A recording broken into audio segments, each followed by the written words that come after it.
कहानी कमाने वाली बहू। मम्मी आप हमारे साथ बेंगलोर चलो, पापा थे तो बात अलग थी। अब आप अकेली यहाँ गांव में कैसे रहेंगी? बेटे अनिल ने कहा तो मैं असमंजस में पड़ गई। हार्ट अटैक से हुई उनकी अचानक मौत से मैं अपने आप को लाख कोशिश के बाद भी संभाल नहीं पा रही थी। 12 दिन हो जाने से सभी मेहमान चले गए थे। बेटा अनिल और बहू अनीता दोनों ही इंजीनियर हैं। मेरी सहेलियों ने मुझसे कहा कि बेटे बहू के पास रहने नहीं जाना, क्योंकि कमाने वाली बहू को बुजुर्ग सास बिल्कुल अच्छी नहीं लगेगी। उसकी आज़ादी में तुम्हारे जाने से खलल पड़ेगी। वो तुम्हें ताने मार मार कर तुम्हारा जीना हराम कर देगी। वैसे भी भाई साहब ने जीते जी ही पूरी संपत्ति बेटे के नाम कर दी थी।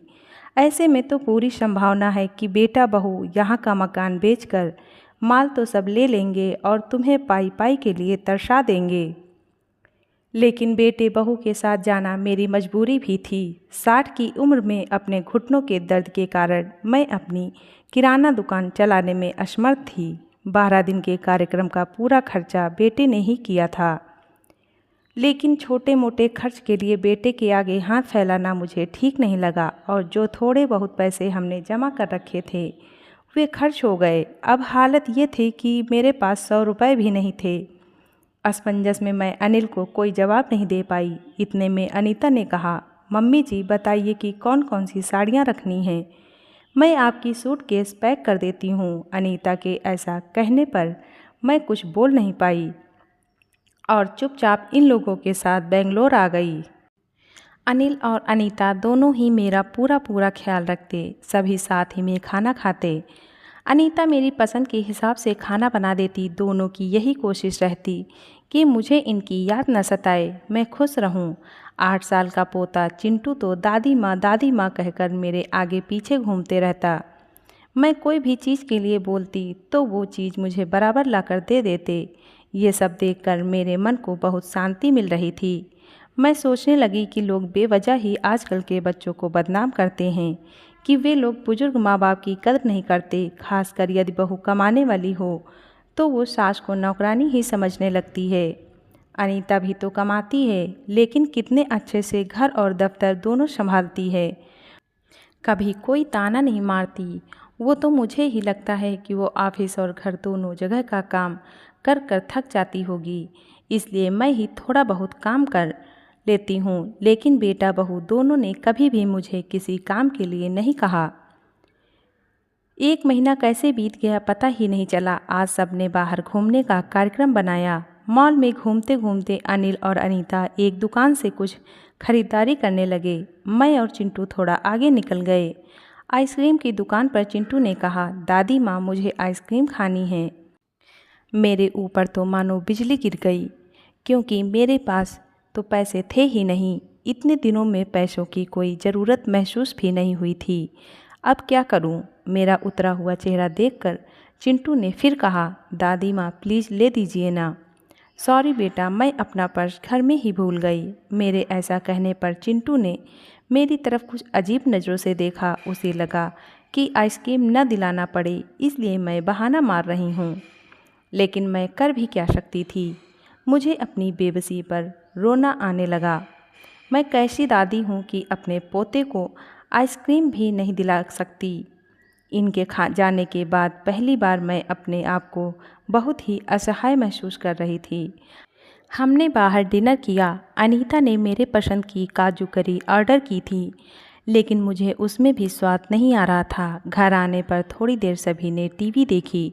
अनिल सोने चला गया और अनीता चिंटू के कमरे में गई ताकि मच्छर की टिकिया लगाकर उसे ब्लैंकेट आदि देकर सुला दे। मैं भी अपने कमरे में सोने जाने लगी। इतने में मुझे चिंटू की आवाज़ सुनाई दी, मम्मी दादी माँ बहुत ही कंजूस हैं। तू ऐसे कैसे बोल रहा है? हाँ मम्मी, आज मॉल में घूमते वक्त मैंने दादी माँ को आइसक्रीम दिलाने को कहा तो उन्होंने कहा कि वे अपना पर्स घर में ही भूल आई हैं। कितना अच्छा है ना मम्मी कि बाहर जाओ तो पर्स ही साथ में न ले जाओ, तो कुछ खर्चा ही नहीं होगा। कंजूस दादी माँ। ये क्या है चिंटू? दादी माँ के लिए ऐसा बोलते वक्त तुम्हें ज़रा भी विचार नहीं आया? क्या तुम उनके दुख को समझ सकते हो कि वो फ़िलहाल कितने दुख में हैं? बेटा, अभी दादी माँ और दादाजी गांव में एक साथ रहते थे। अब अचानक दादाजी हम सबको छोड़कर चले गए। जिस व्यक्ति के साथ हम चौबीसों घंटे रहते हैं, साथ में उठते बैठते हैं, साथ में खाना खाते हैं, अपना दुख सुख शेयर करते हैं, वही व्यक्ति अचानक हमसे बहुत दूर चला जाता है तो कितना दुख होता है, ये अभी तुम नहीं समझ सकते। सोचो, अचानक तुम्हारे मम्मी पापा तुमसे बहुत दूर चले जाएं और कभी वापस ना आए तो क्या तुम्हें दुख नहीं होगा? नहीं मम्मी, मैं आप लोगों के बिना नहीं रह सकता। बेटा, फिर सोचो दादी माँ दादाजी के बिना कैसे रह रही होंगी। ऐसी स्थिति में यदि वो अपना पर्स घर में भूल गई तो तुमने उन्हें कंजूस तक कह दिया। तुम्हें तुम्हारे प्रति उनका प्यार नहीं दिखा। जब भी तुम्हें स्कूल से आने में 5-10 मिनट की भी देरी हो जाती है तो वो लगातार बालकनी में खड़े होकर तुम्हारा रास्ता देखती रहती हैं।